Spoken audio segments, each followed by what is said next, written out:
Good morning everybody and welcome to the Mel Soul Golf School. I'm Mel Soul, Director of Instruction and Master Professional at Pawleys Plantation Golf and Country Club. This is our headquarters and it's a Jack Nicklaus signature golf course. And we also have locations at Sunset Beach, which is Sea Trail Resort, and Ellicottville, New York at Holiday Valley Resort, about an hour south of Buffalo.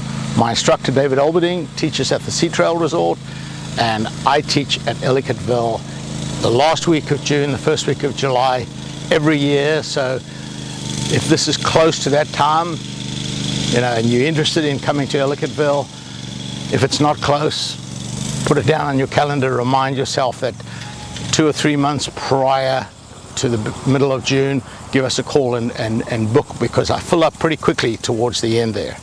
So today we're going to talk about pitching over a bunker, and I have 3 completely different lies here. I have a ball that's, all this grass is very fluffy, so this one is sitting up, this one is sitting down, and that one's kind of halfway in between. So let's address the one sitting up first. This is the most dangerous one. People see the ball sitting up and they actually think, oh good, I've got a nice lie. No, this is the one you have to really pay attention to. You do not, under any circumstances when the ball is sitting up, open the club face, because you could slide the club right underneath the ball and it could hardly go in front of you. We've seen that on the PGA Tour a number of times. I learned how to play the shot by listening to Johnny Miller commentating on TV, and he would call the shot before the player even hit it. And if the player took the club and pushed it down in the grass like that, he'd say, oh, he's going to leave this short because it's going to catch the top of the club. And sure enough, that's exactly what the player would do. So when the ball is sitting up, what you want to do is you want to hover the club like this. By pushing down in the grass, you're going to possibly go underneath it. The second danger is you might, if you push down behind the ball like that, the ball could move. And if the ball moves, as what recently happened in a PGA Tour event, the ball moved about 1 dimple. But it was a 2-stroke penalty, because unfortunately for the player, the logo was sitting right on top, and the camera clearly picked up that the logo moved and didn't return. If it oscillated, if it went back and returned, no penalty. But it actually went back and stopped, which means the ball moved, and it was a penalty for him. So you want to be careful when you put it down. So Jack Nicklaus always used to hover the club so that he would never ever incur a penalty if the ball moved. So you want to hover the club. So do some practice swings, not close to the ball, away from the ball, and just feel you're going to brush the grass like that. Now come in here,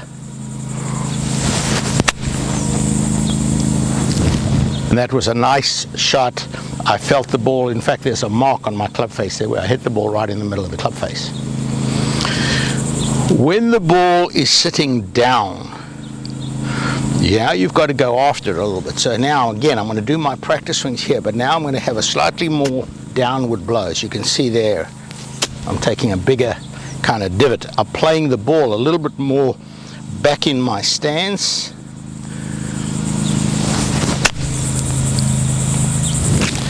And again, a fairly decent result. Out of all of these shots, you don't want to open your club face. This is all of these fluffy lies. You want to keep the club face square. I'm using my lob wedge. If you don't have a lob wedge, use your sand wedge. The easiest one is the standard lie. This I would treat the same as a regular pitch shot. So I'm hitting a ball in the air here about 30 yards, which for me would be a 7 o'clock pitch shot. Get my weight over on the front, go back to 7. Easy peasy. So there you have it, 3 different lies, 3 different techniques. Pay attention to the lie that you have and put the technique into play according to the lie. If you do that, your shots will be successful.